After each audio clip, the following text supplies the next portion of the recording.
सप्ततरिंशदधिकशतमोऽध्यायः। भरद्वाज का पुत्र शोक से विलाप करना, रैभ्य मुनि को शाप देना एवं स्वयं अग्नि में प्रवेश करना। लोमश जी कहते हैं, कुंती नंदन भरद्वाज मुनि प्रतिदिन का स्वाध्याय पूरा करके बहुत सी समिधाएं लिए आश्रम में आए।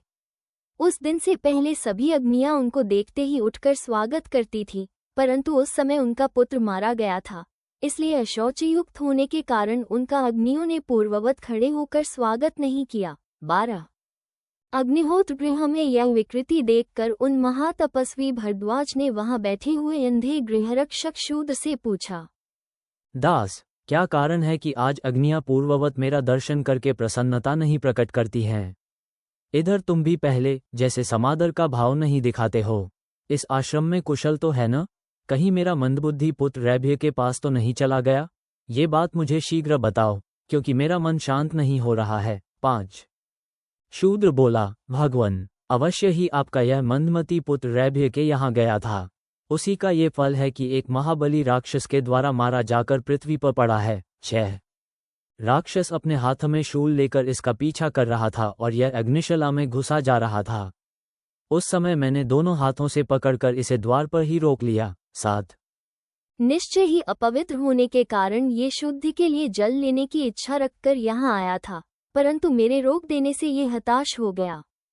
उस दशा में उस शूलधारी राक्षस ने इसके ऊपर बड़े वेग से प्रहार करके इसे मार डाला। 8 शूद्र का कहा हुआ यह अत्यंत अप्रिय वचन सुनकर भरद्वाज बड़े दुखी हो गए और अपने प्राणशून्य पुत्र को लेकर विलाप करने लगे। 9 भरद्वाज ने कहा, बेटा, तुमने ब्राह्मणों के हित के लिए भारी तपस्या की थी।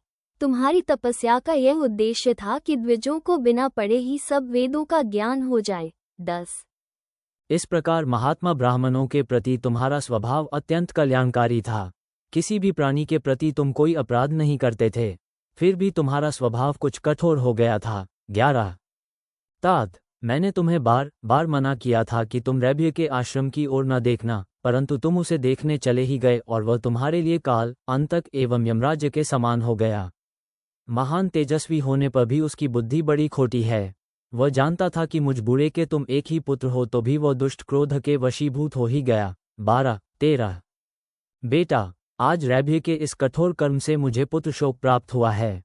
तुम्हारे बिना मैं इस पृथ्वी पर अपने परम प्रिय प्राणों का भी परित्याग कर दूंगा। 14 जैसे मैं पापी अपने पुत्र के शोक से व्याकुल हो अपने शरीर का त्याग कर रहा हूँ, उसी प्रकार रैभ्य का ज्येष्ठ पुत्र अपने निरपराध पिता की शीघ्र हत्या कर डालेगा। 15 संसार में वे मनुष्य सुखी हैं जिन्हें पुत्र पैदा ही नहीं हुआ है, क्योंकि वे पुत्र शोक का अनुभव न करके सदा सुखपूर्वक विचरते हैं। 16 जो पुत्र शोक से मन व्याकुल हो गहरी व्यथा का अनुभव करते हुए अपने प्रिय मित्रों को भी शाप दे डालते हैं, उनसे बढ़कर महापापी दूसरा कौन हो सकता है। 17 मैंने अपने पुत्र की मृत्यु देखी और प्रिय मित्र को शाप दे दिया।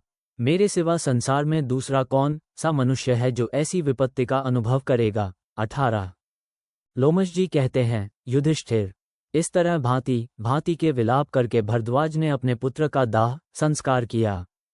तत्पश्चात स्वयं भी वे जलती आग में प्रवेश कर गए।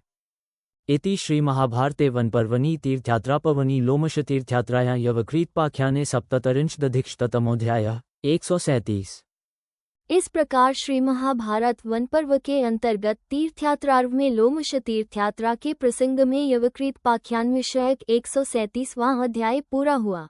137